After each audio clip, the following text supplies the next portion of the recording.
Hello, good afternoon, everyone. Good afternoon. Welcome to the South Star Classroom. This is episode 170. So we are getting up there. We are the three of us are here today together. We've got Omar Jubilee with the hearts, of course, always. Dr. Cole is at an undisclosed location, which we cannot we cannot disclose it because it is undisclosable. So undisclosable. Yeah, we shouldn't even be talking about it. But yeah, very hush hush. Very private. Yeah, very hush hush. Thank you, listeners, and our faithful, mighty crew. Thanks for being here.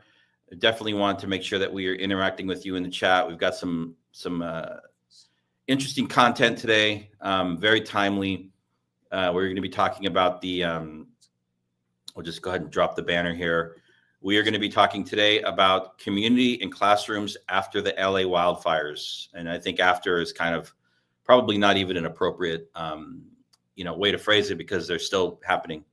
But that's what we're going to be talking about today. Oh, hello there. Look at that. Oh man, if Charles were here, it'd be like that damn dog. But I love that dog. That dog. Things that we can do. We can do this because Charles is not here, right? I'm a man who loves dogs, and I love this dog.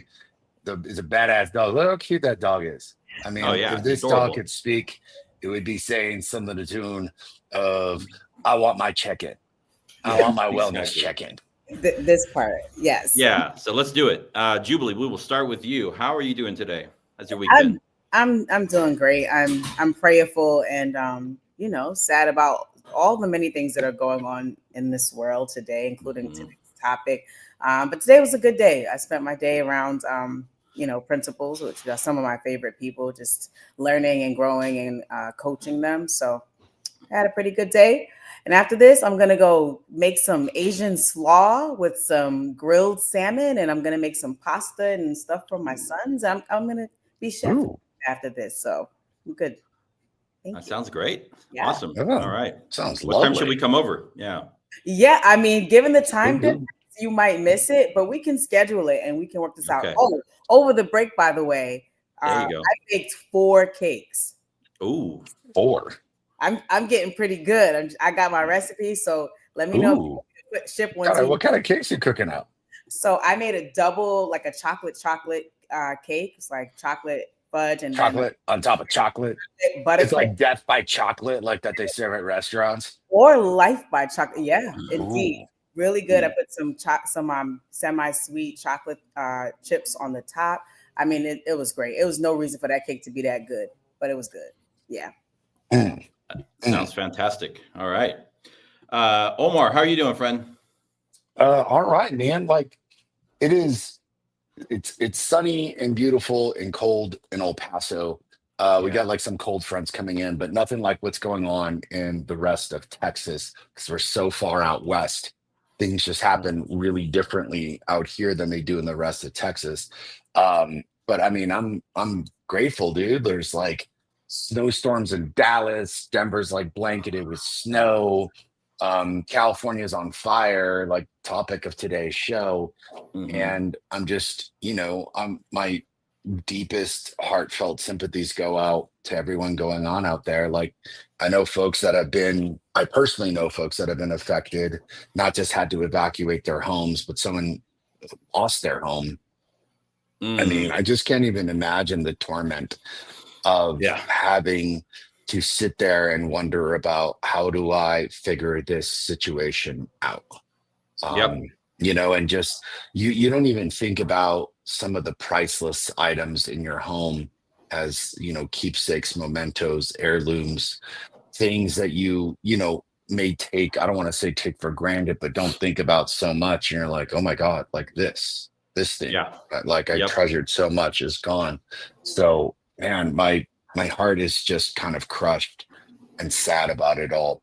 But we're here to talk about that and the show and be grateful for the things that we do have in our lives, like each other. That's right.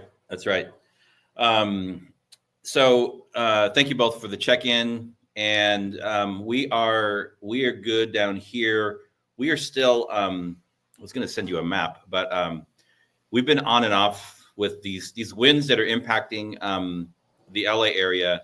Are known as the Santa Ana winds. I think because they come from the east, some connection there to history, right, Omar? Texas history, which is kind of crazy, but and we are back under a red flag warning. So it's been like on and off and on and off. And that basically means like our area is, we live, in an area that's heavily kind of wooded, also kind of mountain valley area that, when the winds come down, they come and hit our area too. So, and they blow in the opposite direction. They normally come from the ocean. This time they're going from the east out towards the ocean. And, we've had a couple of small fires here and there, but yeah, we have not had any major fires here, but we are definitely like still under warning and just paying attention, so it's still a very active situation, but not as active as Los Angeles. And so with that, let's get into it. Again, this is a very it's still unfolding. We don't have a whole lot of data, but I did try and pull some information that I'd like to go through just to kind of set the stage, and then we'll get into because there's so many different. I mean, it's kind of fascinating too. There are so many different angles to what's happening now. I mean, if you just think about, we're going to talk about young people that are displaced and how their education is impacted and disrupted by that. But if you also think about just the number of homes that have been burned down, businesses that are eventually going to have to be rebuilt. A lot of people are not going to come back. Different people are going to come in. It's going to change the fabric of the city of LA. It's going to change California. It's going to change our country, when we look back on this 5 to 10 years down the road. But also I was thinking about, I don't want to get too far off topic, but you got to think we're living in this very interesting time with the anti-immigration rhetoric. But I'm like, who is going to rebuild all of these homes? Like, period. Right. Yeah, man, straight up. I mean, that was New Orleans. Yeah. You ask anyone who suffered Katrina, who wound up rebuilding their homes. Yeah. And like 10 out of 10, it was like, oh yeah, like the Mexicanos came in and helped rebuild everything. Yeah, it's going to be interesting to see how this unfolds, but that's down the road. So, I mean, the reason I wanted to bring this up, obviously, it's a big deal. It's a big news story. But one of the first scenes that I caught when the Palisades fire was happening was, let me get the name of the school right. It's called Palisades Charter High School, right? Mm-hmm. So at some point, there's like a big high school there. At some point, it transitioned to become a charter. I think like 3,000 kids, 4,000 kids, right? It's a lot, bro. Big school, burned down, right? Burned. I was like, just looking around, and I was like, oh my gosh, this school is burning down. I didn't know how big the fires are going to be at that point, but I'm like, what happens if your school burns down?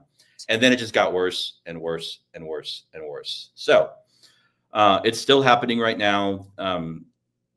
Let's see. I think the biggest impact here is that the school district, the LAUSD, was closed for a week, right? And they just reopened yesterday. Unified. Yeah, that's 500,000 kids right there, just out of school for a week, right? Just boom. And with the issues that we are continuing to struggle with coming out of COVID, of like chronic absenteeism and attendance. This is, anytime something like this happens, or there's an incident like this and it disrupts people's lives, they don't just show up when the school opens. It's going to take some effort to get people back in the buildings. And some of the buildings are not even there anymore. And some of the students that went to particular schools that weren't impacted by the fire, but their homes may have burned down or their parents may have lost a job. And so it's very complex. But the big picture is like the school district shut down for a week. Also, Pasadena Unified was closed due to the Eaton fire. I think it's still closed, it looks like. And then there are 19 other districts across LA County that were closed in some way, shape, or form. So that's, at the end of it, you're probably talking upwards of 1 million kids, right? At least for the week that were impacted. And hopefully most of them come back and, have some sense of normalcy as they're coming back to school. What we also learned was that this is a short list, I think, but these are the schools that actually like burned down. They're gone. Palisades Charter High School, Palisades Charter Elementary School, right? So just like burned, gone. And Marquez Charter Elementary School was half the campus was burned down. Elliott's Arts Magnet Academy was destroyed by the Eaton fire, as well as Rosebud Academy in Pasadena was completely destroyed. And there are probably more. That's what I could find like factual information about. So like 5 schools just gone, right? There's a situation of like what happens to those students, like where are they going to be temporarily, moved to, and that's hard. I mean, there aren't just empty schools sitting around, unfortunately, where you can do that. It's incredibly complicated. You lose your classrooms, but imagine losing all of your instructional materials. I mean, everything for young kids, all of the books, the literature. So there's that. The group of students, so I'll stop there. And then before we kind of get into this other like larger subgroup of students that we're going to talk about on today's show, just wanted to get your quick takes on this. I've been following it very closely. I don't know if you have. So if you have questions, I might be able to, answer. But wanted to get your first take on it. Yeah, I mean, I have been following it, probably not as closely as you, but definitely following it. I mean, it's heartbreaking. I think we could all agree. Bill said nightmare, and I think, I can't imagine what the people who are going through this are like even feel like, because I don't know, to me, it's like a different kind of loss, right? Like you lose your home, all of your things that are in the home, right? And just in a matter of, seconds, just stability, what looks like home, what looks like provision, what looks like family, like your pets, all your things is just wiped away. Mm-hmm. We haven't even gotten to the schoolhouse yet, right? So, No. Because not usually, but I think in some kind of, maybe disasters or unfortunate scenarios, places like the school are places you run to. But then what happens if the place that is your safe haven is also burnt down too? Yeah. And the people that you would run to, their homes are also burnt down too. So it's just, I think it's just a manifold, it's like manifold trauma, So that's one. I think I'm also just happy to see, and I would love to, hear more from like people that are on the ground. But it looks like help has been sent and help has been on the way. So I think that's encouraging. And that's my initial thought my initial thought. Yeah. Omar, what about you? Yeah, I mean, I've had a chance to speak to a couple of folks that live in LA, and I've had some friends that have been impacted, some that have had to evacuate their homes, which is already hard. Like, it's just, I'm thinking about a friend of mine who, lives in Santa Monica, who's telling me like, yeah, we had to evacuate last Friday. We're in a hotel. And already that's a lot because like you're displaced from home. But imagine like you're in such a good position that you can afford a hotel. Where are the people that can't necessarily afford to live in a different place or don't have family, or imagine everyone else that's displaced? And are they all trying to clamor to get into a hotel or a spot as well? Which gets me down into a rabbit hole. I hope to God none of these hotels are extorting these people and like jacking up their rates. Oh, it's happening. It's definitely happening. Which I would not be shocked if that happens, because I think that's I mean, to capitalize on someone else's misery, I know there's a German word for it, but that's got to be like in the seventh, eighth, or ninth ring of Dante's hell, Yeah. to take advantage of people like that. But then you've got folks who have just simply lost their home. Mm-hmm. And I know an old acquaintance of mine, I saw online, she lost her home entirely. And, Yeah. I was talking what happens not just when you lose your home, but for our audience to think and empathize, like, what are those things that are in your home that mean so much to you, that are Mhm. priceless and timeless, those heirlooms, those family belongings that have been passed down generation to generation to generation. What if the home itself was something that was passed down generation to Yep. generation to generation? And I got to tell you, like, people are built for consistency. Kids are built for consistency, and we'll get into it into the show. But what happens when your consistency is completely upheaved? Yep. And now everything in the future is so unpredictable. Where am I going to sleep tonight? Where am I going to get food? Where am I going to cook? What are the things that I used to cook? How am I going to re-get those things? And I mean, I would even think about, even if you've got the money and the insurance and all the things, dude, buying a home is not Yeah. arguably, it is considered one of the three most stressful things that I think a person can go through in life. I think it's divorce, bearing a child, buying a home are the three most stressful endeavors that most humans will go through.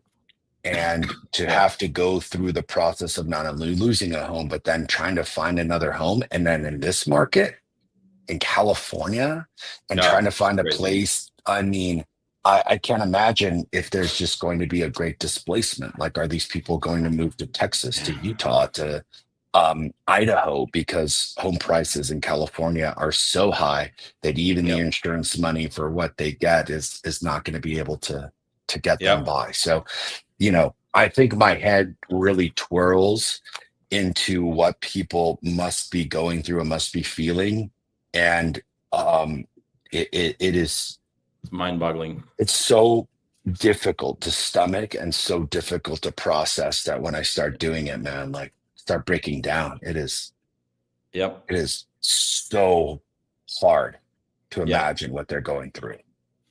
Yeah, and it's literally like happening right now. So I think for this conversation, another key data point, like, so far what we know is that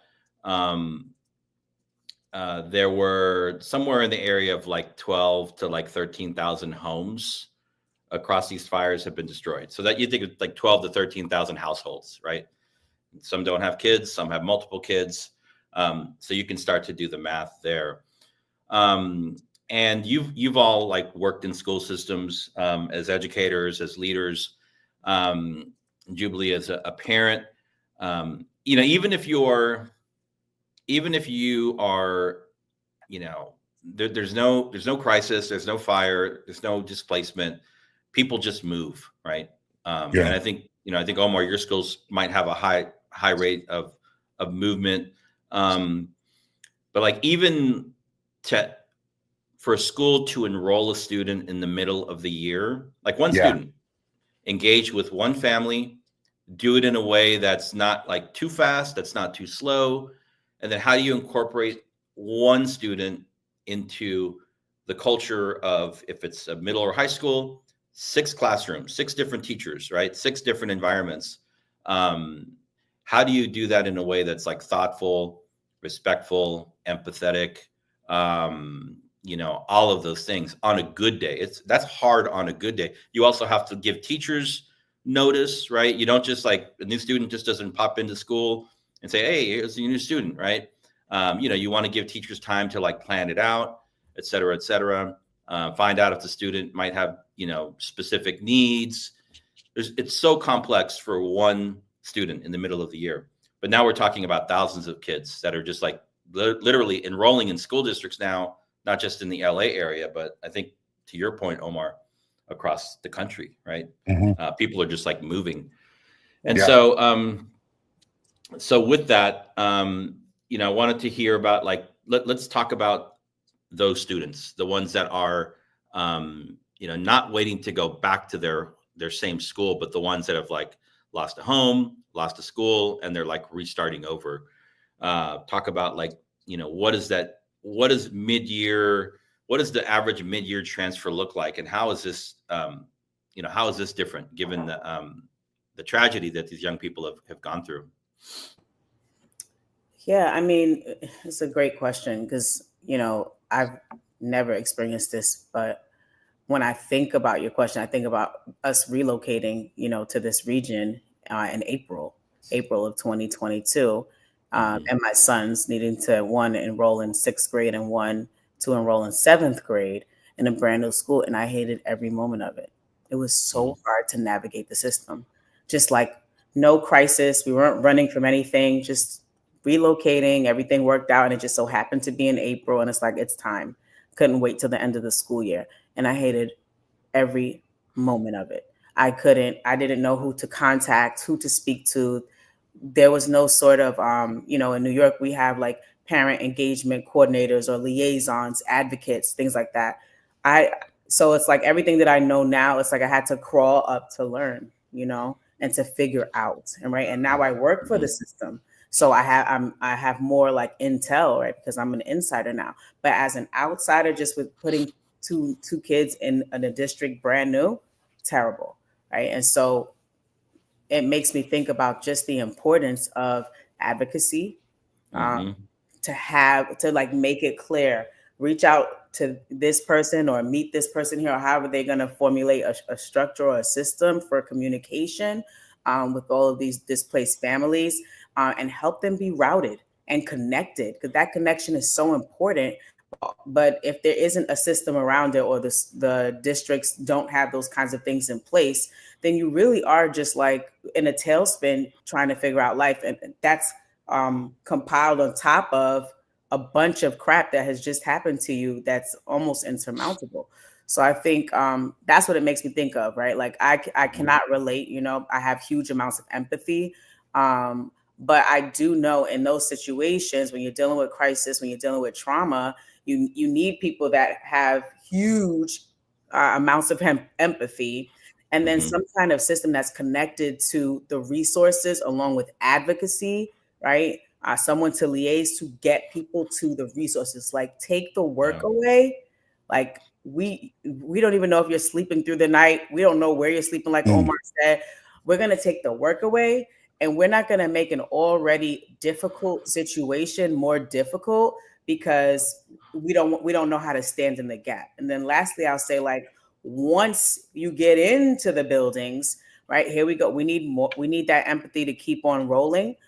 We need the social workers on deck. We need the teachers who are going to be receiving to know how to receive and to Yeah. know how to not just acculturate and say like, oh, this is how we do things here. Here's where the pencils go. Here's where you put your notebooks, and lunch is at 12:30. But like, I see you. Let's have a conversation. And I know some people like, oh well, you have 2,600 students, 4,000. No one has time. Make the time. Figure out Yeah. systems that are holding space, because that's what's really needed. Like you're trying to do algebra, dude. My dog died in that fire. Like my mom, Right. her job. Like Yeah. I can't do algebra right now. So it's like I know Yeah. teachers are going to be like, "Oh, we're not social workers, we're not psychologists." I mean, I get it, but that's a part of the work, and I don't know that as educators that we're good at receiving middle of the year, because we're so like a lot of times focused on whatever we are doing, our system Mhm. structures, that when Johnny comes in, it's like, oh, your desk is over there, forgetting that Johnny is coming in with a whole story and a whole set of needs that we really should be responsible for helping him navigate. Yeah. Wow. Whew, well said, Omar. Yeah, man. I mean, I think that the counseling thing is pretty obvious, right? The thing Mhm. is, like, when you come into a brand new school and they don't know you, it is so starting at scratch. And by what I mean by that is, where's your reading level? Where is your academic level? These folks don't know you. And a lot of schools, unfortunately, don't have the kind of diagnostic information that we run where we can easily say, yeah, this child is at, in seventh grade, but they're reading at a second grade reading level, or they're reading at a third grade reading level, because that's how they came in. And this is where they're at. And this is the support that they need. So you're already having to get teachers and administrators become so well acquainted with you academically. And I think a lot of schools sadly don't have those resources or don't use the diagnostics like some of us do in order to truly assess where a kid's at. They're just going to go by whatever test scores that they got. And test scores don't tell you anything. They'll tell you whether you passed or failed. So if you took like the sixth grade, exam at the end of the year, it'll tell you whether you passed or failed it and maybe what you got wrong, but it's not assessing, well, the reason that you did do so well is because you're at a third grade reading level, or a ninth grader who's coming in at the sixth grade reading level. In addition to that, what I really think about a lot and what I worry about a lot, and it's something that we try to do our best efforts with, especially at our flagship school, is the cultural difficulties, and not just cultural in terms of being, whether you're Mexican American or whatever your ethnic racial background may be. I'm talking just like the culture of the school. Mhm. Every school's got a different culture and they've got a different vibe. And the difficulty of trying to integrate yourself into a new school, you're talking about new friends, new people, new vibe. It is really difficult because those kids are going into a place where they don't know anybody. And that's already intimidating and that's already difficult. And it's like, where are my friends? And Yep. even if some of their friends are going to the same school, it changes the dynamic of all of that because there's so many different people and different classes, and maybe they're not in the same classes anymore. So one of the things that we think about a lot at our flagship school is if a new student comes in, we'll assign them somebody to hang out Mhm. with. So it's like, we'll assign them, hey, here's this like cool group of kids who signed up for this, by the way. It's not like we just tackle, we're very premeditated about this. So we have a whole school ambassador program, and our ambassadors sign up to do stuff like this. And they'll sign up to be like, yeah, there's a new kid. Like, we'll show them around the school. We'll, orient them, but they'll sit with us at lunch. And we'll introduce them to our friends, and we'll introduce them to others, and we'll introduce them to the class. And then through the advisory system, kids get to know each other very quickly because they're talking about things that matter to them in that advisory system. So kids are getting to know each other quickly. And I find that one of the things that I consistently hear about flagship is it's so easy to make friends here. Everyone wants to make friends because we created that culture of integration, but that we did that on purpose because, I mean, it is so hard being the new kid. Yeah. So Yeah. one of the major interventions that I think go beyond just the academic and the counseling are the cultural interventions, David. And like Jubilee, like what do we do to get a kid just to not freak out? Be like, do I have friends? Do I have a support system? Am I not going to get picked on or bullied because I'm the new kid? And I don't know if anyone's ever been the new kid. I've been the new kid. Oh, it's Tough, terrible. dude. You're alienated, man. And like Yeah. everyone's picking on you because now you're the target instead of themselves. So they're purposely trying to push all of that targeting on you. And I think about that a lot for our kiddos. And like, that's hard because you're coming home to what, and then you're going to school to what. Yeah. Agreed. You can imagine, I'm just thinking about this as you're talking, new students are showing up to different districts, different charter schools, different private schools. Like right now, this week, it's happening right now. And, if you get down to like the granular level of it, it is things like that. Like, does the school have a strong kind of culture around an advisory system with like smaller units, right? Where you can kind of do that work in a group of like 15 to 20, 25 students, as opposed to like just enrolling a student and have them kind of like figure it out on their own.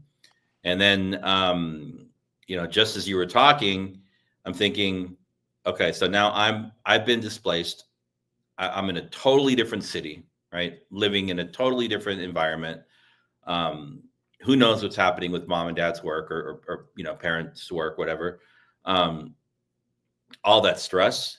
You go to school and it's like people know, oh, like you're coming here because of the fires, and like all day long having to answer. If you have 6 classes, having to ask 6 different group of kids, to respond to them about like, what's it like to be, it's like, so that's the other side of it. It's like, okay, we don't have to ask the new students about their experience, because if you're getting it all day, that's like overwhelming. This is like the last thing they want to think about, right? They want to like focus on coming into a new environment. And that's hard to do in big schools that don't have those like smaller systems built in. Even like grade level kind of, teamwork, where you could put out something like, okay, Jubilee's coming in. She's grade 10. She's got a terrible attitude, but that's separate. No, I'm just kidding. But it's like you flag it. You're like, she's new. She's coming in as a result of, the fires that happened in LA. And here are a couple of like suggestions for how to integrate into the classroom and things to look out for, right? They all sound so basic and kind of common sense to us. And my question is like, I wonder if are districts, having these conversations now as students are enrolling into their systems, or are they just like using their regular mid-year, systems to integrate these new students? I don't know. The other piece that Jubilee brought up was like for the families, and this is like, at least in California, and I know different states do it differently, but California is moving to a community schools kind of based system. So many of our public school districts, our public schools are not just, a place where academics happen, right? They are a place where families can access different types of social services and supports from, the thousands of nonprofits that exist in California.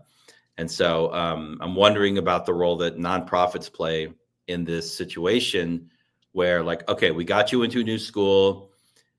Maybe we're an immigrant family. Maybe we don't speak the language. Maybe we just, even for people like me and Jubilee, that I think have a certain level of privilege, engaging and trying to like work your way through the systems that currently exist is incredibly challenging. I've had that same experience. I'm just like, if it's hard for me, yep, and you like, imagine. So I'm wondering about the role that nonprofits can play, in this as well. Yeah, it's go ahead, Jubilee. No, I love this. I love this comment here from Nicole, by the way. This is like right as you were talking about it. I don't know if this spurred your thinking or if you spurred her thinking, but yeah. I know. Well, but I was definitely going to lift it, because this is essentially, what I'm saying in terms of the burden of trauma. Like, it's not necessarily desirable, but I don't know. I was sitting over here thinking about COVID. I'm like, dang, it's been 5 years, right? Like since COVID that changed our whole lives, but like it was a crisis that caused us to pay more attention to stuff that we really should have been paying attention to a long time ago. Like, why don't we have a device in every kid's hand? Like, why do we still using chalkboards and white chalk, like, and blackboards? Yeah. What do you mean? Right? And I feel like this, this whole LA situation with the wildfires is another one of those things. And I know that, over time we talked about social emotional learning, and, sometimes there's, pushback, the whole DEI thing, there's pushback. Well, teach the kids how to read, teach the kids how to do math. We don't need all the other stuff. Well, hello, given that life be lifing and things happen that we do not expect, we cannot predict, we need students who can read. We need teachers who can teach children how to read. And we also need them to understand how to be empathetic, right? And how to embrace people that are different, how to embrace people that are going through really hard times, because whether we like it or not, that's an inevitable part of life. If you're alive, you're going to experience some kind of hardship at some point, right? It may not be like everybody else's, but you're going to experience something that's tough. And you would hopefully have somebody in your corner to help you navigate that. That's all this is. So when you're asking about school districts and what they're doing, this has been a long-standing conversation. Like, what makes kids want to come to school? Where they feel connected and respected. Somebody write a book about that like 20 years ago. 40. Connected and respected. How do you get kids to come? Connected and respected. Let's do advisory, community circle, social emotional learning. Okay, they didn't love the character education. Let's take that. But the point is, we need to touch the students' hearts, and we need to touch teachers' hearts, and we need to be able to have and create space for people that are going through hardship. And that is that. So based on what I have seen, our districts practicing some, but I don't think it's as widespread as it needs to be, where we would put our heads on our pillow tonight and be like, the kids that are transitioning from the LA wildfires and moving to new schools, they'll be fine. And I think that is where the CBOs and non-for-profits come in. This advocacy will be a really big part to say, hey, this family does not speak the language, or hey, this is what's going on here. Like, can you guys pay attention? Can you guys do A, B, and C? Like, helping the people connect the dots and not allowing them to be in a space where they have to fight for what they deserve, the help that they deserve and so desperately need on their own. Like, community. Yep. Community. I don't know why that just triggered a thought about the community center in Breakin' and Breakin' 2 that the white people kept trying to destroy, and turbo ozone that one rich girl. I was like, what is he talking about? I'm trying to save. He's gonna tie it in. If it's all. I got a weird brain, and all of a sudden, all I could think about was the full community circle, center full and Breakin' circle. 2.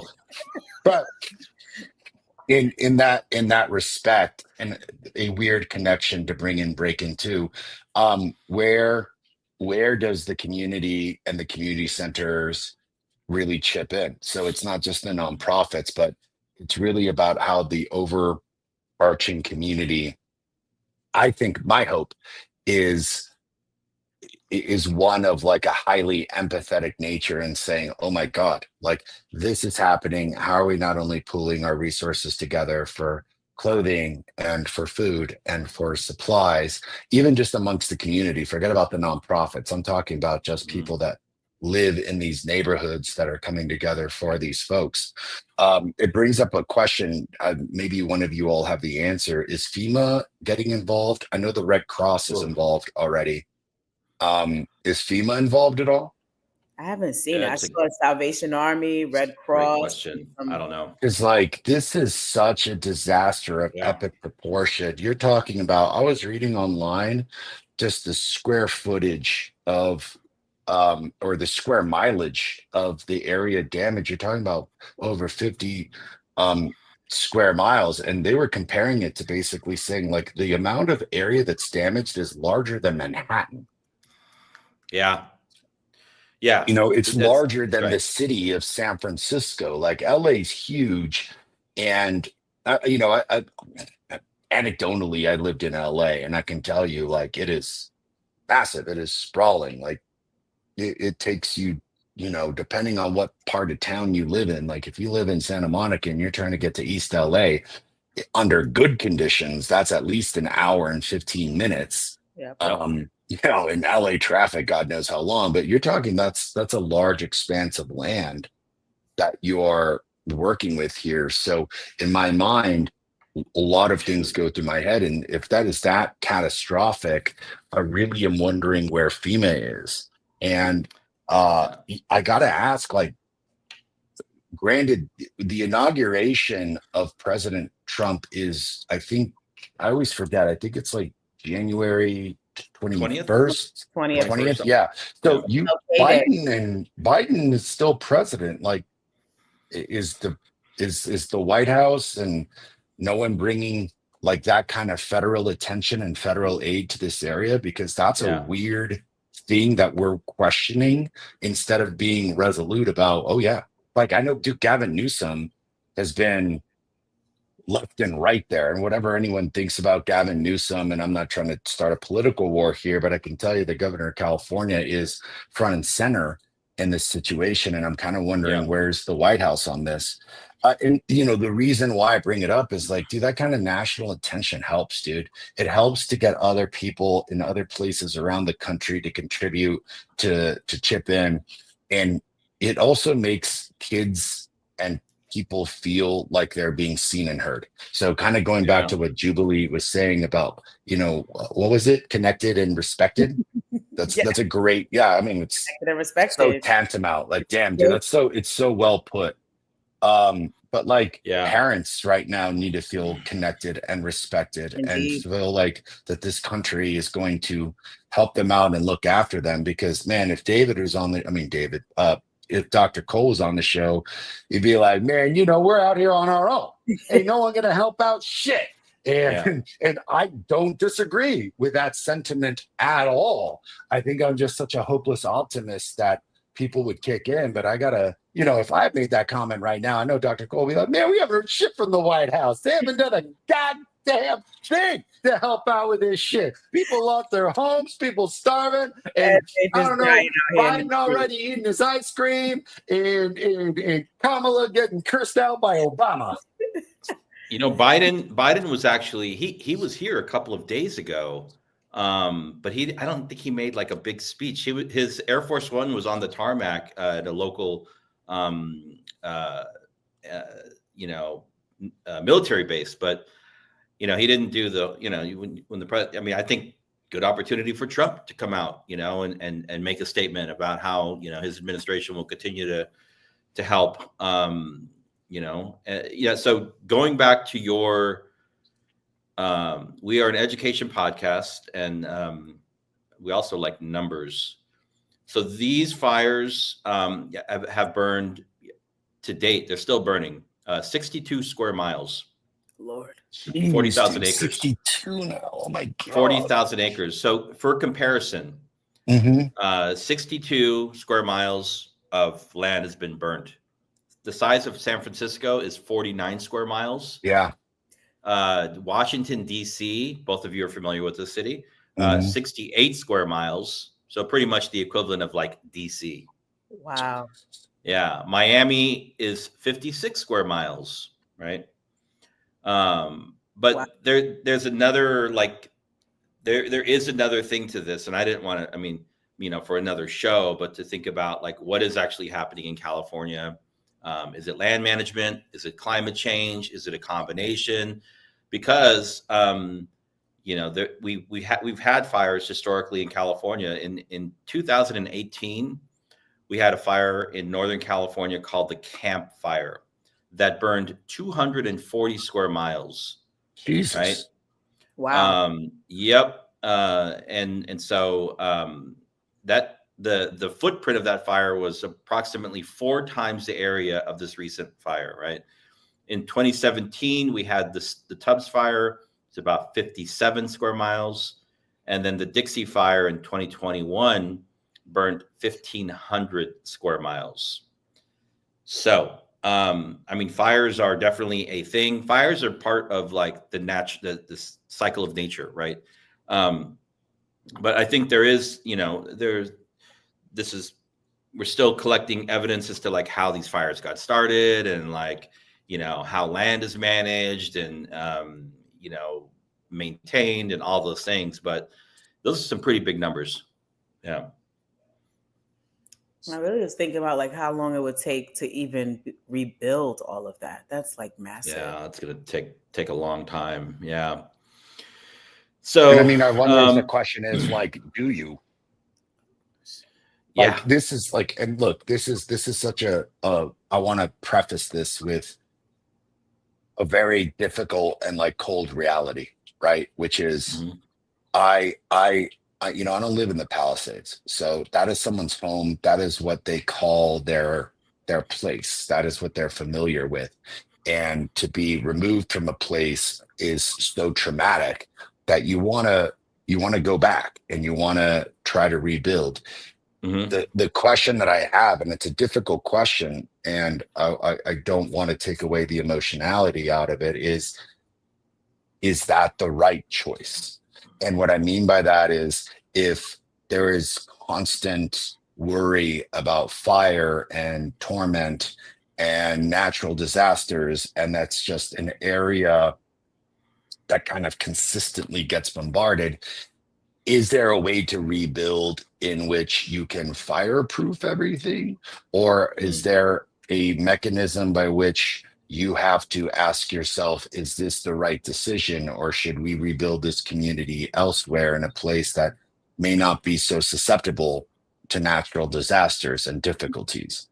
And look, man, like even Bill was making comments about global warming. I wonder if in the past disasters happened and they rebuilt because, maybe they were once in a lifetime, once every few hundred years, once, not even once in a generation. I feel like these fires and these disasters are happening significantly more and more and more and more.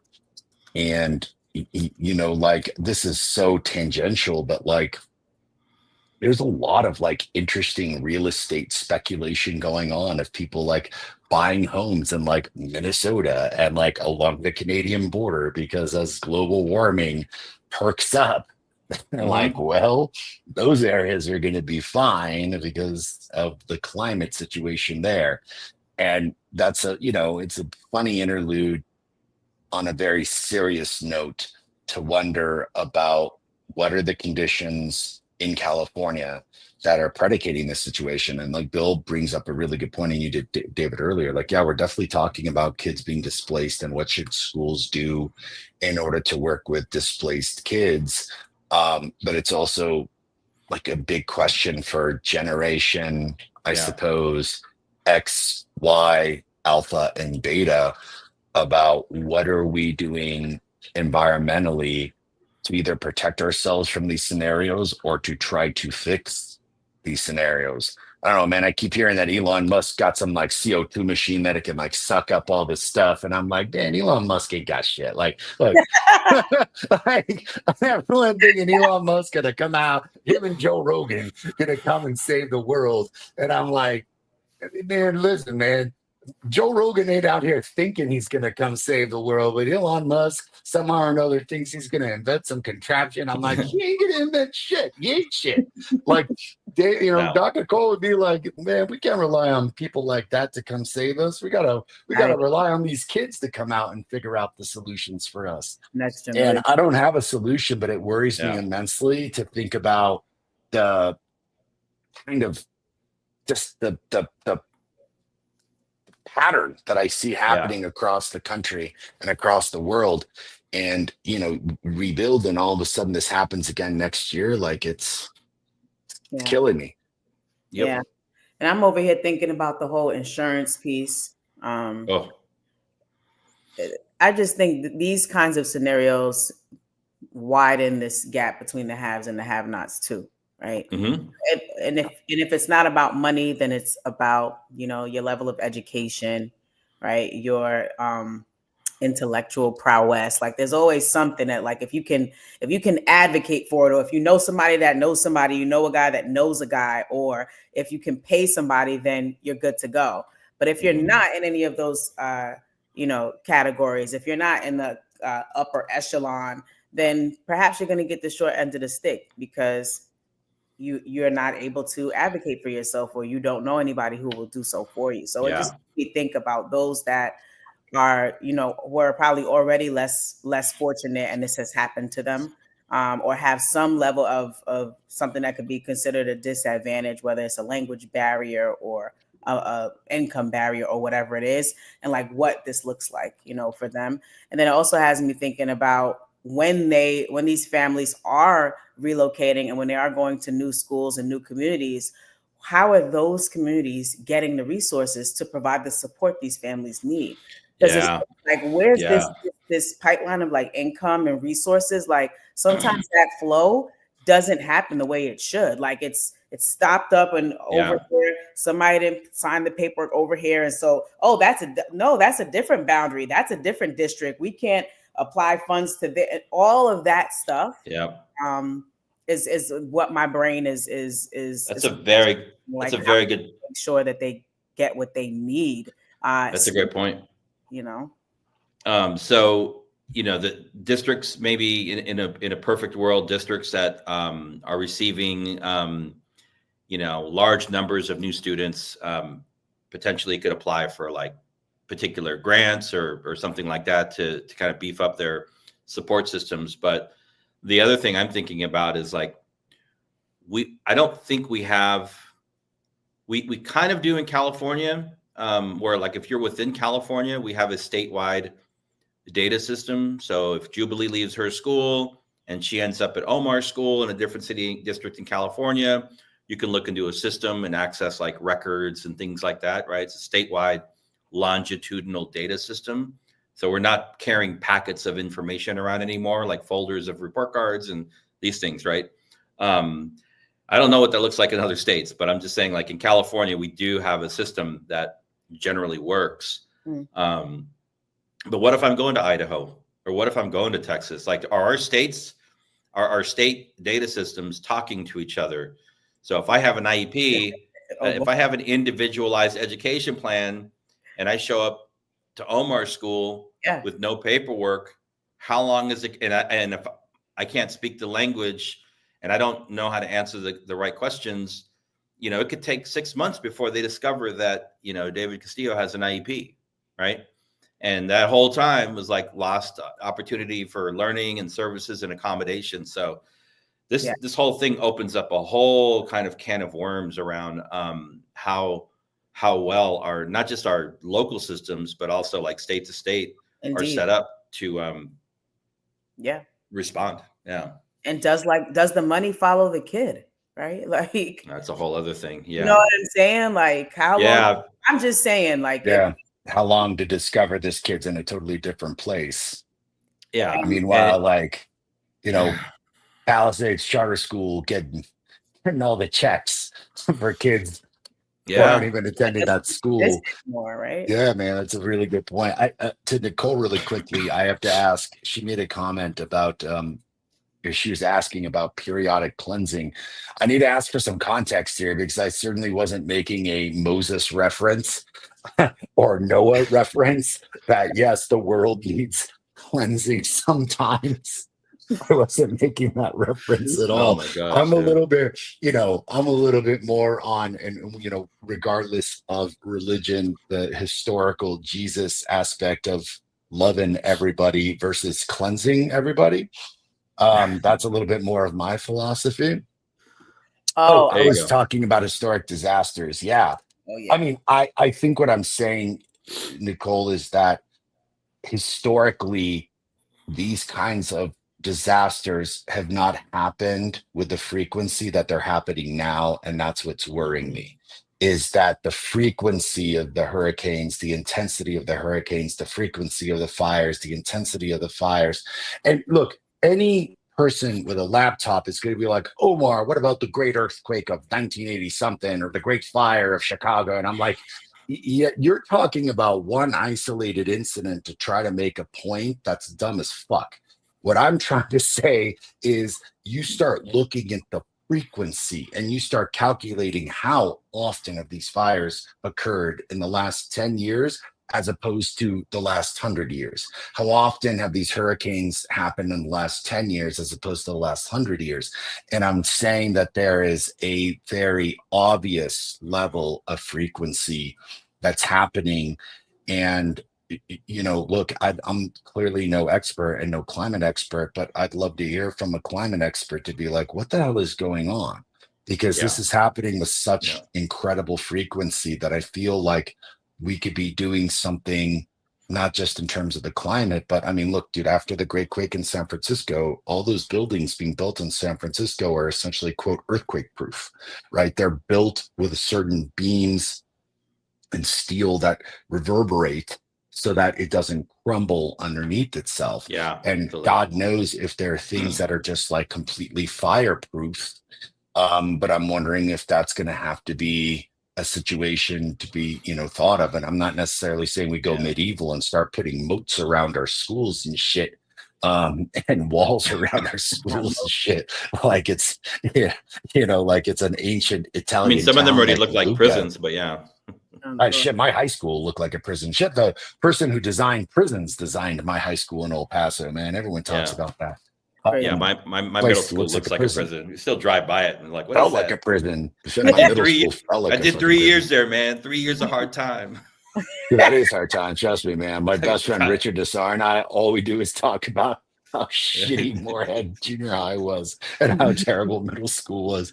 But Oh my gosh. again, for these kids and what they're going through, we can, philosophize, to quote Ben Stiller, all day long about what could be done. And honestly, I think it goes back to what Jubilee said. I think she made the home run comment today, which is, how are we just connecting with students, trying to Yeah. listen, trying to understand what they're going through, connecting with parents and providing support groups for them and a space for them. Like, schools are public places, man. And I'm such a believer in that public space being available for parents, and for community members to Yep. not just come together, but to figure out what's next and to feel like they've got someone somewhere looking out for them.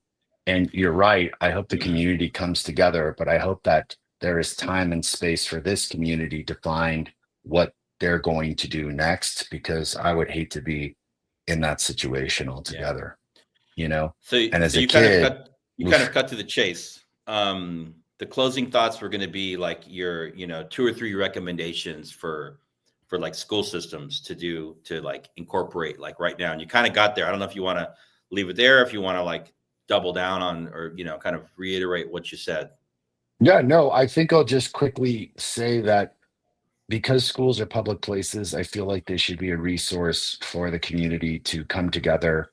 These new schools, clearly not the ones that burnt down, as a place for these folks who have been affected to find a place to discuss, come together, get a cup of coffee, gather their resources, and just say, when we have nowhere and nothing, can this place be that something temporarily until they find the next step? That's all. Cool. Great. Thank you. Jubilee, what about you? What are 2 or 3 things that are top of mind for, if you're running a big district now, you're running a school, what are your 3 priorities in terms of, how you should move forward, enrolling and welcoming these students into your system? I think it's imperative to have all team members. It doesn't matter what you do, principal, executive director, janitor, teacher, liaison, whatever it is, to talk about empathy, to talk about what it means to care, and talk about the how. Like, how are we going to receive? Once you become aware that you will become a safe haven for these children, these students that are coming from these districts that have been burnt down, right? Do the work to make it feel like home. They've already lost home. They've already lost what they know as home. And so how can you work together to make your school community feel like home? And I don't really buy when people say, oh, we've got too many kids, whatever. So how do you eat an elephant one bite at a time? So meet with your student community, your student body, little by little, until you meet with all of them to let them know, hey, like, this is what's going to be happening in our school. You're going to notice this. You're going to notice that. We want to make sure that the students and the families that will now be accessing our building, that will now be coming to share space and learn with us, know that we care, know that we see them, know that even though maybe we don't have all the resources we need, but that which we do have, we will make sure that we share them as well. That little bit of love can literally cause healing and recovery. Like, a little bit of love goes a long way, and we need way more of it in our schools. And my prayers go out to all the families. Facts. Thank you. I would offer, just in terms of like the way the systems work. I mean, enrolling your child into a school is an incredibly bureaucratic process. And so is there a way where we can like streamline that process, right, in the moment, right? Let's take care of some of the paperwork after the fact, but let's work to get students into schools and classrooms sooner without families having to do all of the, you know, the layers and layers of paperwork. So is there a way that we can kind of school systems can think about how to simplify enrollment is number one. What else did I write down?